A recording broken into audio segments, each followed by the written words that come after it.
Hi, my friends, ladies and gentlemen. Today is the 15th of August, 2017, and I'm talking to you from Warsaw, Poland. The 15th of August is a celebration day for the Polish Army. So I'd like to say to the all Polish soldiers, greetings from one uniform to another. Like I said before, I'm talking impromptu, so I'm not prepared, ad hoc, out of my mind, out of my experiences. The first episode was the judicial system. The second was banks. The third was prosecutors. And this time I'm going to talk about lawyers, attorneys at law. Now, attorneys at law, Polish attorneys at law and lawyers, that's another caste. That's another caste of treacherous bastards. Just, that's all I can call them, bastards. Why am I saying that? Okay, I'll give you an example. As you know, I'm litigating the bank, a PKOSA bank that stole my money. That goddamn thief. So I decided to hire a lawyer. I was looking for a lawyer for a while. It took me quite a long time to find a lawyer. So I found a very energetic young lawyer, the age maybe 34, 36, something like that. I never asked him his age. And the guy said, okay, sure, I'll take your case. And we'll find out what's going on, okay? So he helped me file a lawsuit against the bank. He prepared all the documents. He prepared the indictment, the subpoena, and all that stuff that's required in order to summon anything or anybody. I was very glad, the guy was very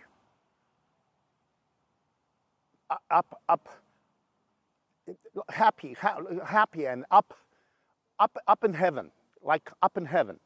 What was he saying to me was the fact that he said himself that is going to be a great opportunity for him to win a case with a bank. So he took the case, he filed the suit, and we waited for a while. We were in communication by email and telephone and other means because he used to come to Warsaw, so we would meet face to face and talk about my case. Meanwhile, he had different cases, from other people. But that didn't bother him. That was just fine with him. So, after a while, we found out that the first hearing after the filing of the suit was about 9 months after that. And believe it or not, a month before the first hearing, the very first hearing against the bank, that lawyer dropped me. He dropped me. He just left me flat. Gave me no reason. I asked him many times. We were already, calling each other by the first name. Gave me no reason. I asked him so many times. I'm like, why did you do that? A hearing, the first hearing is like a month from now, and you relinquished everything. You gave me the file. He returned the money. That's a strange thing. Usually lawyers don't do that. They take the money for the work they did up to that date, and they don't return the money. But he returned the money. So I started accusing him of cowardness. I said by his first name, I don't want to quote it now, but I said, did you get scared? Are you afraid of that bank? Why did you drop my case? Gave me no reason. I wrote him so many times, emails, I text him, on the phone, and no response. absolutely nothing. I went through a month of anguish in order to find another lawyer. It took me 1 month of strenuous, strenuous effort to find another lawyer. I was not successful. So I went to the hearing by myself without a lawyer. And I had to announce to the lawyer, to the judge, that I have no lawyer. I am going to represent myself. It was a big blow to me, because, I really I did not know how to behave in a courtroom with that case. And somehow I managed. I don't know how I did that, but I managed. I managed to explain exactly what the bank was doing to me, stealing my money and so on, so on. That's not the subject of this episode, of this part. But I felt a remorse towards that guy months after that, because right after the first hearing, I was looking for another lawyer, okay? And guess what happened with the other lawyers? Once I looked up a phone number of another lawyer, I called him, I called her.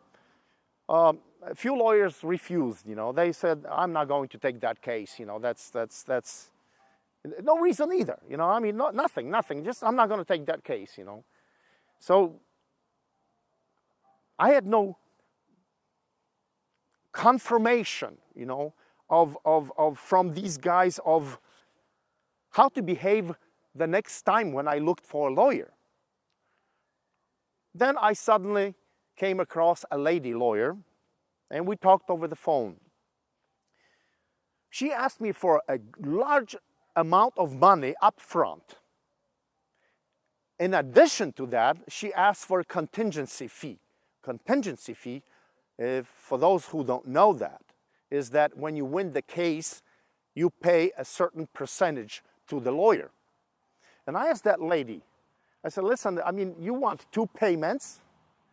Up front and contingency fee, either or. I'll pay either or, okay, one or the other. I can't do both.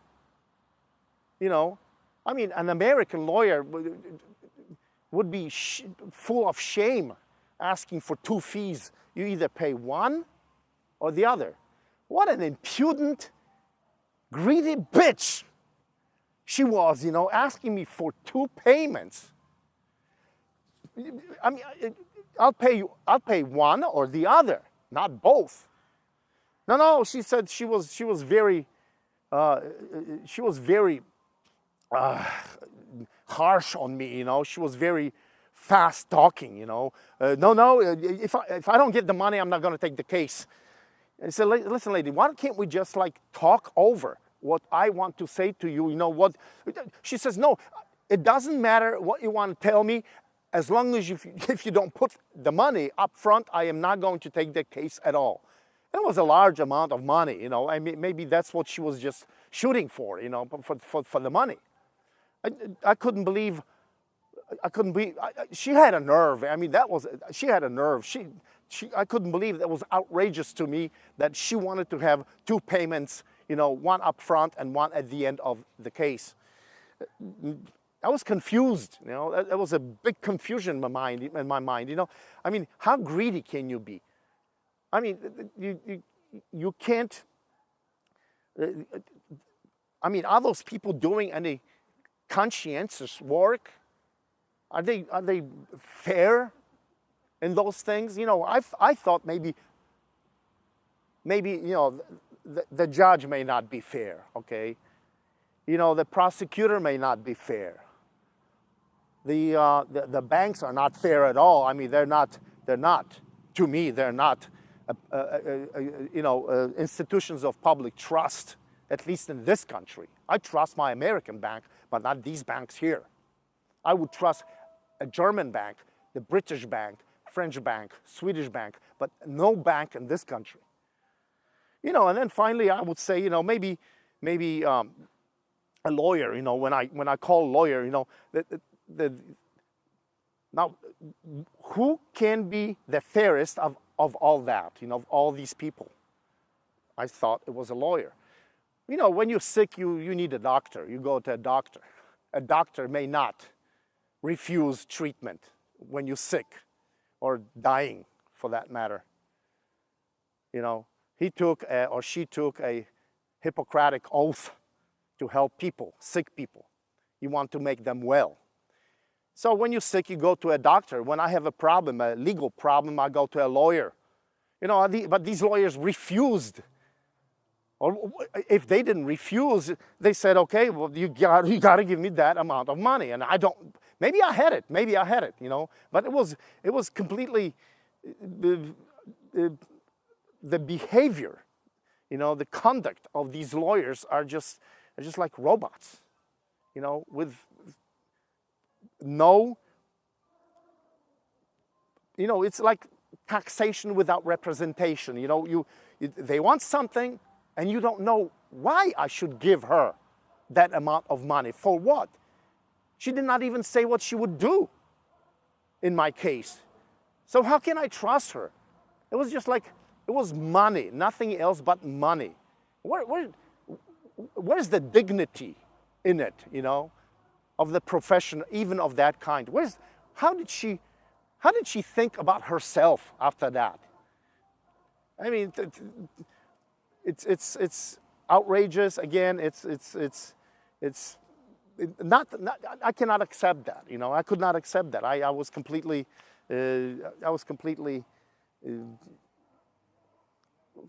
flat out. I was flabbergasted.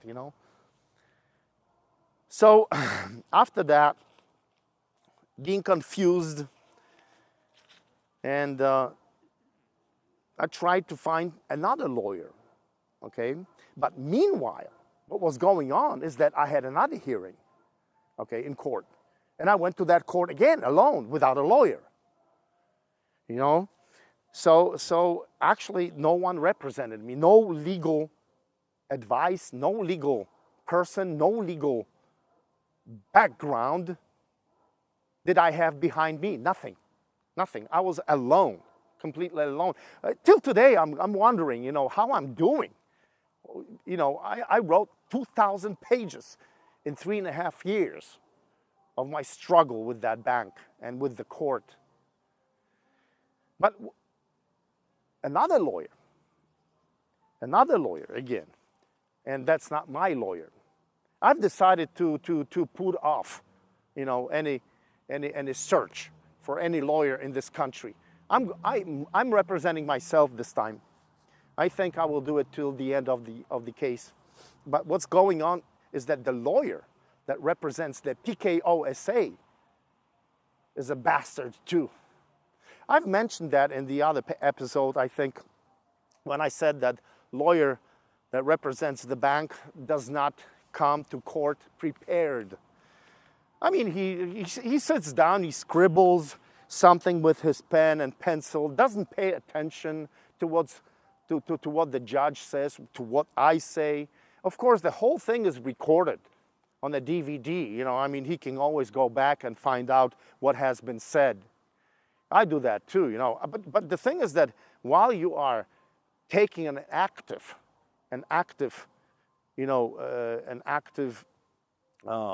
being, presence inside of the court, try to at least pay attention to what's going on around you.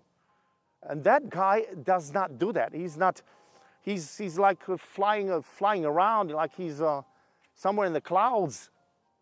And one time he accused me that my objective is to fight the bank. Just to fight, protest, demonstrate against it. No, I'm doing it because I want you to pay me my retribution, and then I will stop the whole thing. So this unscrupulous, simpleton, just comes up with all these outrageous, accusations against me, while at the same time he does not even provide evidence, to accuse me of defamation of that bank. I didn't defame that bank. That bank is just what it is. He's a thief. It's a thief, a cheat, and a liar. And I'll be saying this till the end of my life.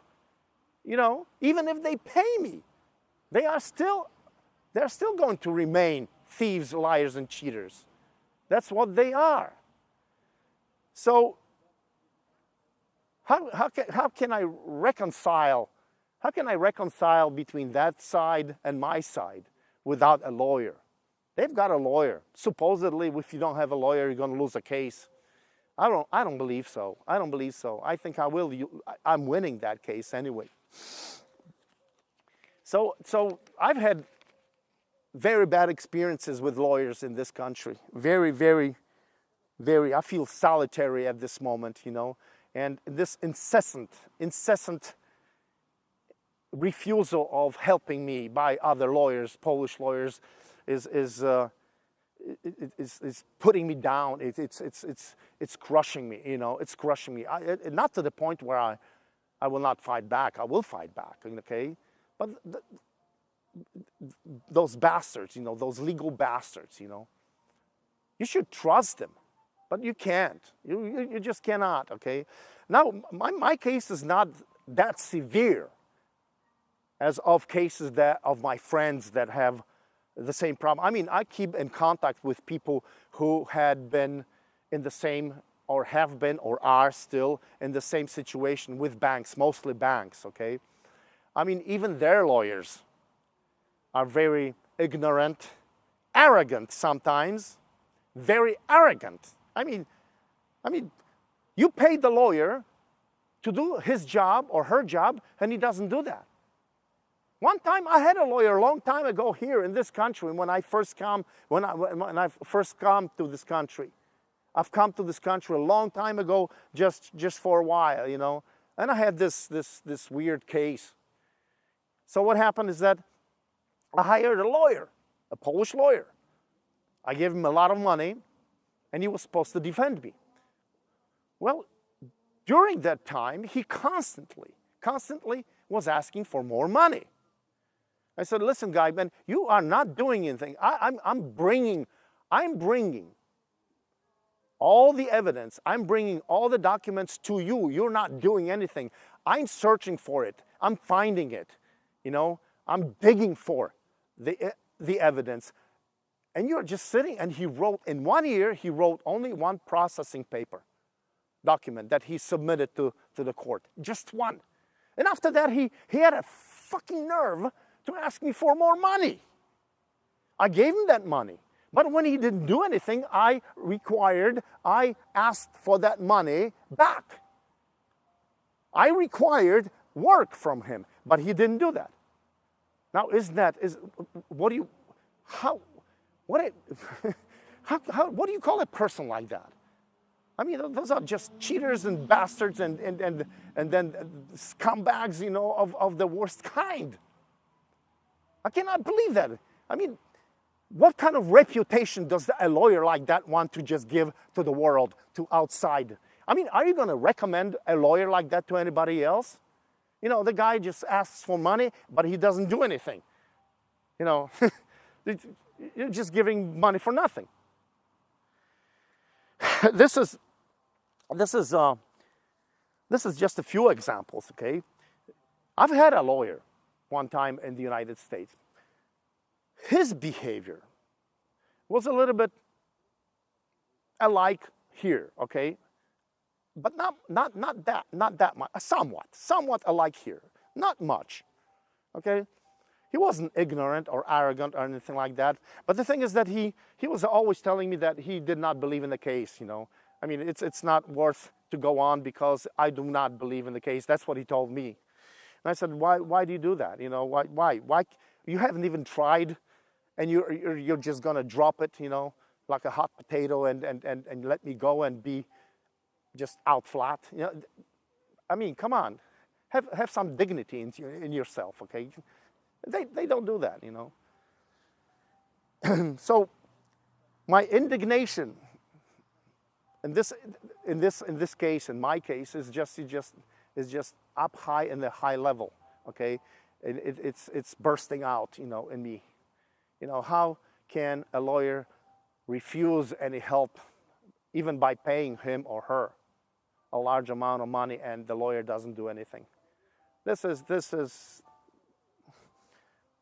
what I'm explaining to you. That's what I'm trying to portray and convey to you in all these episodes, that there's something wrong in this country. I mean, is money the only object of all these issues that people come with to the lawyers, to judges, to prosecutors, to the police? Is money the only object that those people see in front? I do not accept anything like that. The immense sorrow that I feel here. I said before that I do not feel sorry for myself. I still have the zeal, to fight on. But my sorrow is for the system that is not properly constructed. It's not properly made and positioned for the people after the spurious fall of communism in Poland in 1989. It's not the way it's supposed to be. I mean, how stupid and naive I was trying to transplant the American way of litigating anything in this country. I could do that probably in Germany, like on England or something like that. I mean, those are Western countries, they have the West point of view. But in Poland and all the post-communistic countries of the type, for example, like Czech Republic, Slovakia, Romania, Bulgaria, if you try to transplant the American thinking in any area, you're not going to be successful. Their mentality is still, like 25, 50 years ago, and their children are going to go on with the same thing. And the lawyers here,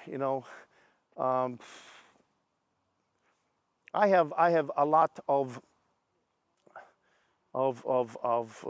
like I said, remorse. I have a lot of anger against those guys, the judges, prosecutors, and the most trustworthy system of lawyers had let me down too. I mean, I have nothing else left, except myself, and this country must do something with all these systems, they have to change that. If they really want to be democratic, try to learn it from democratic countries. Like I said, it can't happen overnight. I understand, but trying to veer, at least to veer towards that system, and see and trying to get some examples from those countries and implement them in this country would probably do good a lot for Poland. If all these systems, there may be other systems that I didn't have anything to do with, that people experience on everyday basis. But it would do a lot of good if you try to, copy something out of the West. So these principles of the West should be implemented here too. Not all of them, slowly. I'm not saying, just. I said something, a radical change. Yeah, of course, there has to be a radical change. Yes, a radical. But the thing is that in that radical change, you will see the change, and then slowly to implement right after the change. Okay? So lawyers, Polish lawyers, those that had let me down, I may not have said everything here. Okay, I could talk on and on and on, but you know, I'm pressing for time. And all the episodes. But the Polish lawyers that let me down, and that bitch that wanted a lot of money and 2 payments out of the same case it's beyond my comprehension and my rational thinking. So you guys, lawyers, I want to say something to you. And I'm talking to the lawyers that let me down. Just those that let me down.